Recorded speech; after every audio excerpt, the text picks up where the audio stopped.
Today I have an update on the dying RX 6000 cards, Nvidia's giving up on an entire GPU line, Intel's losing, and Nvidia's next GPU is insanely expensive with terrible performance. Welcome everyone to Gamer Meld.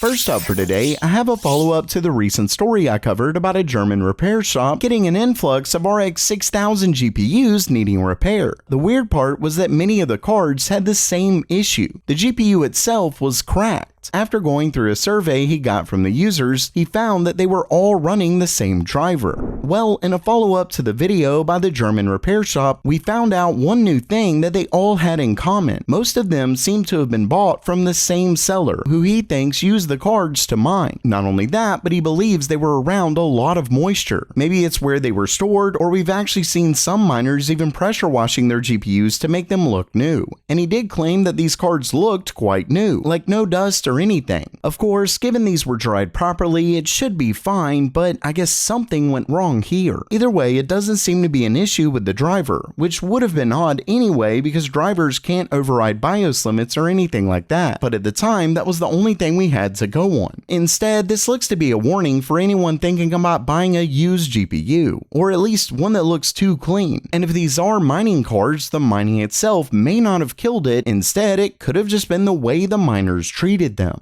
Algorithms, Python, neural networks, search engines, astrophysics. These are just a few of the things you can learn right now when you visit today's sponsor, Brilliant, the online learning platform that was basically made for PC lovers because they were built specifically to teach STEM, and that means computer science. What really makes Brilliant so special though is how they teach you. There aren't any long lectures or a bunch of memorization. No, you actually jump in and do it yourself. And the best part is that it's actually fun because they use interactivity to make learning something new feel rewarding. Plus, they have a ton of courses to choose from. Oh, and don't worry, there's learning paths to guide you along so you don't jump into the deep end too fast. To top it off, you can try it for free when you visit brilliant.org/gamermeld. And the first 200 of you who sign up will get 20% off the annual premium. Once again, that's brilliant.org/gamermeld. So check them out today.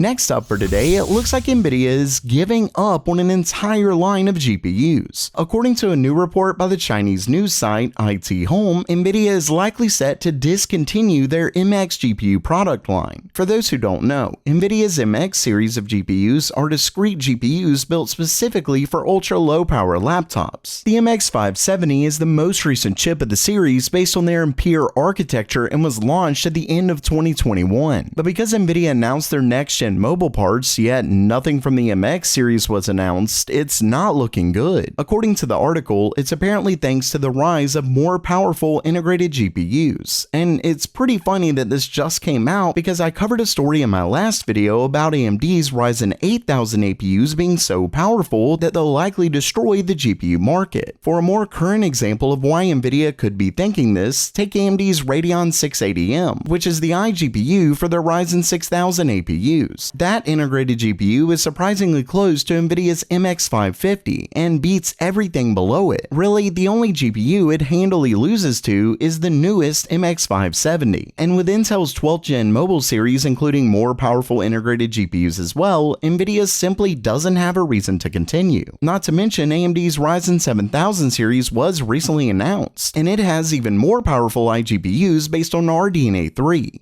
Basically, Nvidia could be losing an entire market to integrated GPUs.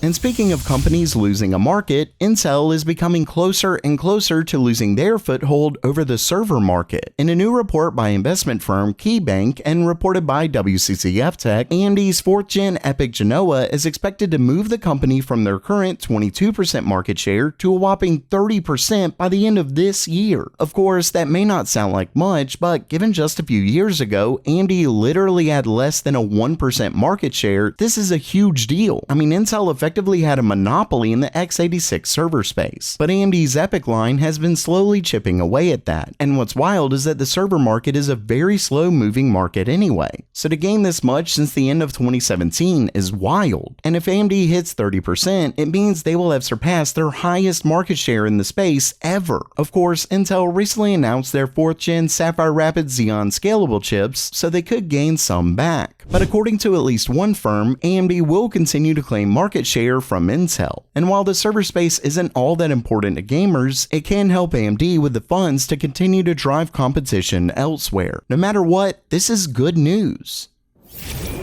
And lastly for today, we have pricing and performance for Nvidia's upcoming GPU, the RTX 4060 Ti, and it's looking like a terrible card, even worse than I thought in my last video when we saw the specs. Now, the first part of the story comes from a new report by MyDrivers, where they claim that Nvidia's upcoming GPU is set to cost below $500. That obviously isn't exact, but given it's not, say, just over $400, it's likely closer to $500, maybe $455, $470, though I wouldn't be surprised if it was $499. Either way, the reason this is so bad is not just because it would be the most expensive 60 card ever, but also because according to Kopite7Chemi, the 4060 Ti equals an RTX 3070. Now, this isn't too surprising if the leaked specs are right. As I pointed out in my last video, the core count is literally less than the 3060 Ti. But this, I have to say, is even worse than I thought. I mean, the 3070 launched at an MSRP of $500. So this new GPU released 2 years later could effectively be the same performance for right at the same price. What an upgrade!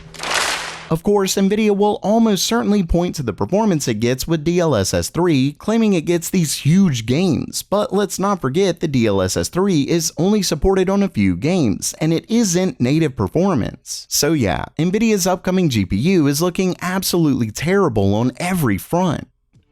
So while that does it for today, what do you think about Nvidia's upcoming GPU? And what about integrated GPUs taking over? Let me know down in the comments below. And if you liked the video, please subscribe. And as always, have a great day.